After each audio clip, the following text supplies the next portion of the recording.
तरीके से एक पार्टिकुलर फ्रीक्वेंसी पे आपका परफॉर्मेंस भी मैक्सिमम होगा। क्योंकि परफॉर्मेंस अल्टीमेटली क्या है कि आपके अंदर के जो न्यूरल कनेक्शंस हैं किसी सिचुएशन के आने पर वो न्यूरल पैटर्न्स किस तरीके से आपस में रिलेट करके एक इवेंट को जनरेट करते हैं।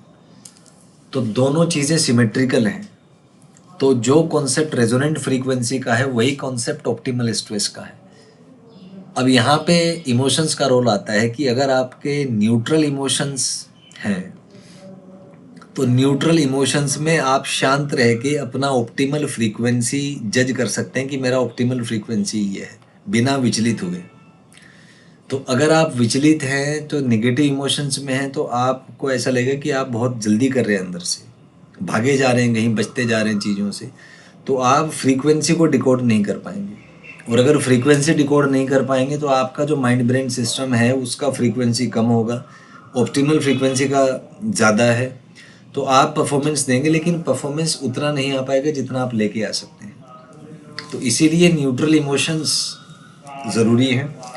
मैंने खुद को भी ऑब्ज़र्व किया when I was a student. जो स्टूडेंट मेरे से बेहतर परफॉर्म करते थे उनको मैं ऑब्ज़र्व करता था। जब मैं पढ़ाना स्टार्ट किया मैंने बहुत से स्टूडेंट्स को मैंने ऑब्ज़र्व किया, तो उनमें जो टॉप परफॉर्मर्स थे उनमें एक चीज़ कॉमन थी कि वो emotionally they were close to being neutral.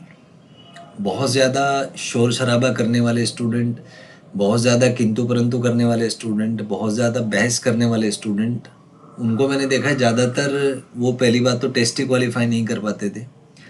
क्योंकि वो फ्रीक्वेंसी पे काम करने की बजाय शो ऑफ करने में लगे रहते थे, क्लास को दिखाने में, टीचर्स को इम्प्रेस करने में या टीचर को टेस्ट करने में कि टीचर को क्या आता है। तो वो एक नेगेटिव इंटेंशन के साथ, एक नेगेटिव इमोशन के साथ काम करते थे। तो उससे वो बहस कर सकते हैं, किसी टीचर की इंसल्ट कर सकते हैं या अपने को दिखा सकते हैं कि जी हम बहुत बड़े, बहुत इंटेलिजेंट हैं, लेकिन टेस्ट में वो परफॉर्मेंस नहीं दे सकते।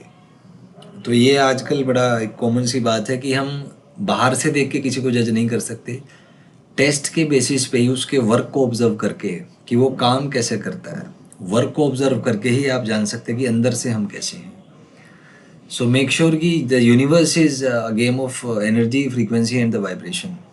सो stick to the frequency, and for sticking to the frequency your emotions should be in a neutral state of mind. So try to be neutral, try to observe the frequencies of your mind brain system and try to shift the frequencies to the optimal performance.